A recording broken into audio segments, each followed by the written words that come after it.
Welcome दोस्तों। आज मैं इसमें बात करूंगा बायोलॉजी से रिलेटेड अपना जो चैप्टर है टिश्यू। कंप्लीट से बताऊंगा। टिश्यू जो होता है ग्रुप ऑफ सेल होता है जिसका कुछ न कुछ काम होता है स्पेसिफिक, है ना।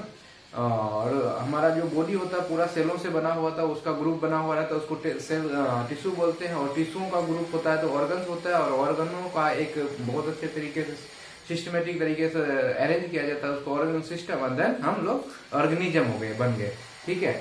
और सभी अच्छे से वर्क करता तभी हम लोग क्या बोल रहे हैं क्या कर रहे हैं वो सब होता है ना। तो अब देखो क्लासिफिकेशन की बात करें तो दोनों टाइप होगा, एक प्लांट का होगा एक एनिमल्स होगा। प्लांट का अगर बात करें तो देखो लिखा हुआ है इधर, उसमें दो क्लासिफिकेशन होगा, एक होगा मेरिस्टेमेटिक टिश्यू और एक होगा परमानेंट टिश्यू।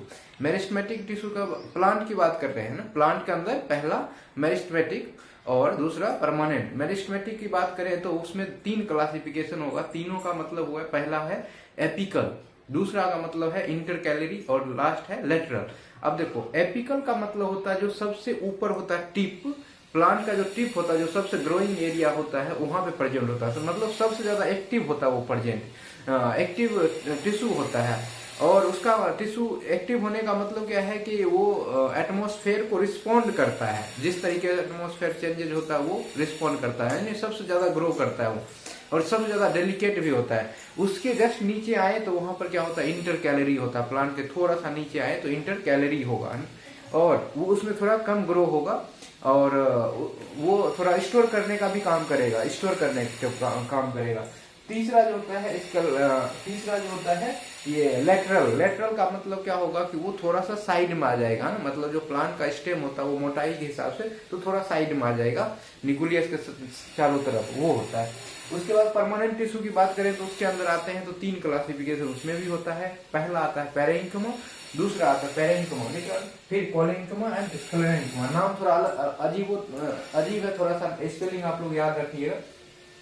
अब देखो पेरेन्किमा का काम क्या होता है कि ये जो होता है, अब देखो जो साइज ग्रो हो रहा था वो अब ग्रो होना बंद हो गया, यानी अपना शेप ले चुका है। अब उसमें स्ट्रक्चर में चेंजेज नहीं होगा, शेप में चेंजेज नहीं होगा, तो वो परमानेंट हो गया है। उसमें पहला जो है ये पेरेन्किमा, उसमें क्या होगा कि क्लोरोफिल होगा, वो ग्रीन पार्ट होता है, यानी पौधा का जो भी ग्रीन पार्ट होता है वो क्या होता है पेरेन्किमा होता है। उसके पास फोटोसिंथेसिस प्रोसेस करने का कैपेसिटी होगा, क्योंकि उसके पास क्या है क्लोरोप्लास्ट के अंदर क्या है क्लोरोफिल है।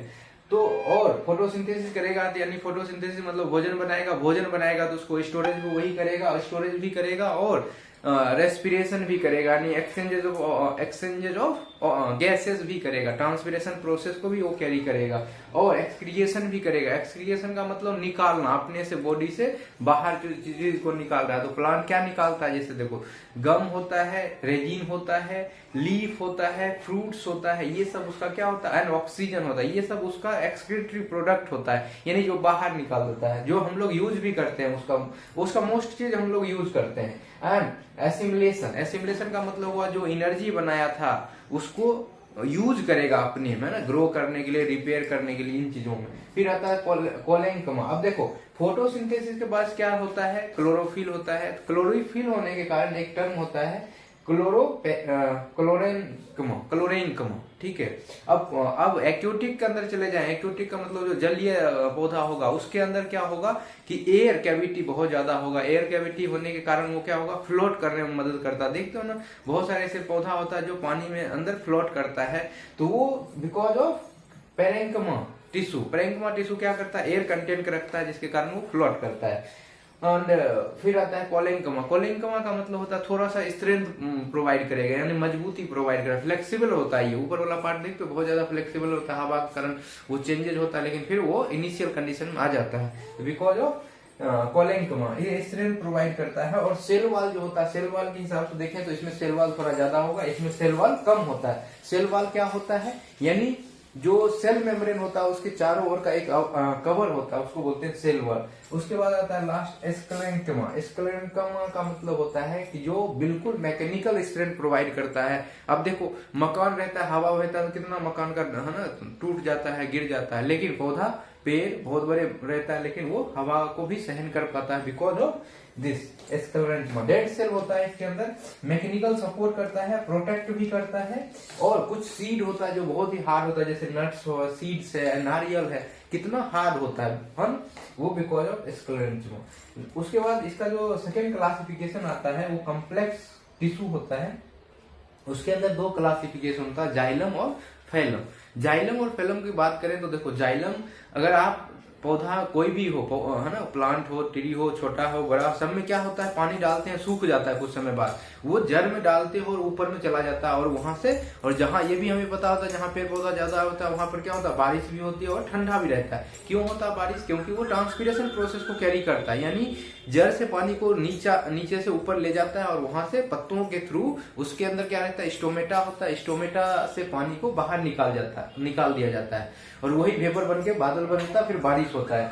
तो ये सब चीजें जो होता है जाइलम ही करता है, जो पानी को नीचे से ऊपर ले जाता है पूरा, है ना। एक कंडक्शन प्रोसेस होता है उसके अंदर भी, नीचे से एब्जॉर्ब किया और ऊपर तक पहुंचा देता है। अब बताओ, हमें छत से नीचे से, ग्राउंड से अगर छत पे पानी पहुंचाना होता है तो मोटर लगा हुआ होता है, लेकिन क्या वहां पर कौन सा मोटर लगा हुआ होता है जो नीचे से पानी इतने ऊपर 20-20 मीटर का रहता है, वो चला जाता है नॉर्मली।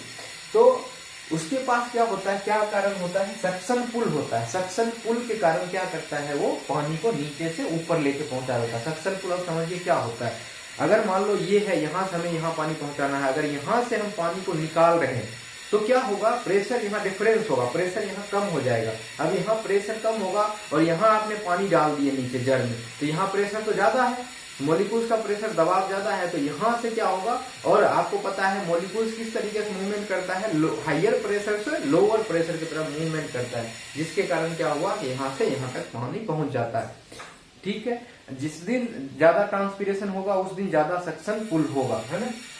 तो और दूसरा आता है जाइलम का काम देखो क्या होता है, वाटर और मिनरल। नीचे से क्या मिलेगा, नीचे से मिलेगा क्या, वाटर मिलेगा, और मिनरल, मिनरल का मतलब क्या होता है, जो आप खाद पानी डालोगे वो चला जाएगा नीचे। फाइलम का मतलब देखो क्या होता है, जो इसने खाना बनाया, जाइलम ऊपर गया तो खाना बना, फोटोसिंथेसिस को चाहिए, तो वो खाना जो है ट्रेवल करेगा पूरे प्लांट के अंदर, पूरे पार्ट ऑफ द प्लांट, वो फैलम के थ्रू, यानी स्टोरेज भी करेगा और ले भी जाएगा।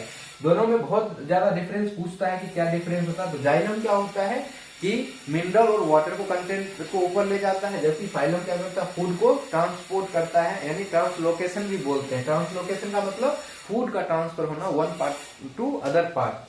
और ये यूनिडायरेक्शनल होता है, यानी नीचे से ऊपर ही जाएगा, जबकि ये बाई डायरेक्शनल होता है, ऊपर से नीचे भी जा सकता है, नीचे से ऊपर भी जा सकता है जरूरत के हिसाब से। तो और एनिमल्स टिश्यू का जो क्लासिफिकेशन हमने बता तो रखा हूँ, लेकिन इसको एक्सप्लेन अगली वीडियो में करूंगा। और वीडियो अच्छा लगे तो सब्सक्राइब जरूर करिए, इतना भी खराब वीडियो नहीं होता है, जरूर जुड़िए हमसे। बहुत बहुत धन्यवाद।